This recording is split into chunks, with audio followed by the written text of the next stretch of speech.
District profile అంటే as a DEO నిజామాబాద్గా 6 constituencies, Nizamabad urban, Nizamabad rural, Balkonda, Armoor, Bodhan and Banswada. So 6 constituencies DEO Nizamabad పరిధిలోకి వస్తాయి. సో ఈ 6 కాన్స్టిట్యున్సీస్ బ్రీఫ్గా చూసుకుంటే మనకి 6 constituencies total polling stations 1549 polling stations.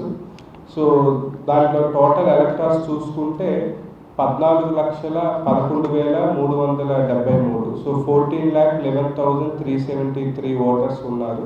So మనకి అసెంబ్లీతో కంపేర్ చేసుకుంటే, సో మనకి లాస్ట్ అసెంబ్లీ ఎలక్షన్స్ కండక్ట్ చేసేటప్పటికి అప్పుడు ఓటర్ లిస్ట్ ఫ్రీజ్ అయిన డేటు November 10th.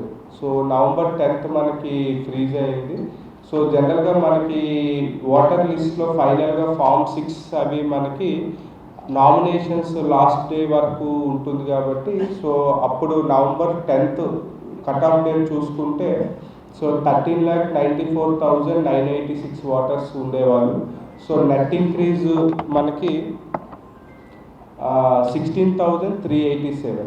అంటే టోటల్గా ఎంటైర్ 6 కాన్స్టిట్యున్సీస్లో అసెంబ్లీ ఎలక్షన్స్కి ఇది 15th డేట్కి చూసుకుంటే 16,387 ఓటర్స్ పెరగడం జరిగింది.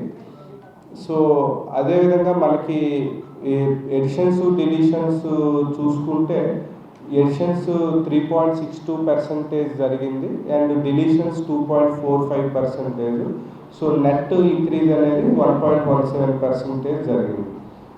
సో మనకి ఈపీ రేషియో కంపేర్ చేసుకుంటే ఇప్పుడు మనకి అంటే ఎలక్టర్స్ టు పాపులేషన్, మనకి ప్రొజెక్టెడ్ పాపులేషన్కి ఎంతమంది ఓటర్స్ అనేది ఈపీ రేషియో ఉంటుంది. సో ఈపీ రేషియో చూసుకుంటే 1000 పాపులేషన్కి మనకి అసెంబ్లీ ఎలక్షన్ టైంకి 722 ఓటర్స్ ఉంటే ఇప్పుడు మనకి 728 ఓటర్స్ ఇంక్రీజ్ అనేది జరిగింది. సో అదేవిధంగా మనకి లాస్ట్ ఎలక్షన్స్లో మనము జెండర్ రేషియో చూసుకుంటే, సో మేలు ఫీమేల్ రేషియో చూసుకుంటే 1109 ఉండేవాళ్ళు అసెంబ్లీ ఎలక్షన్స్కి. సో ఇప్పుడు చూసుకుంటే 1119. సో అంటే మనకి జెండర్ రేషియో పెరిగింది. సో ఫీమేల్ ఓటర్స్ ఎన్రోల్మెంటు ఎక్కువగా చేయడం జరిగింది.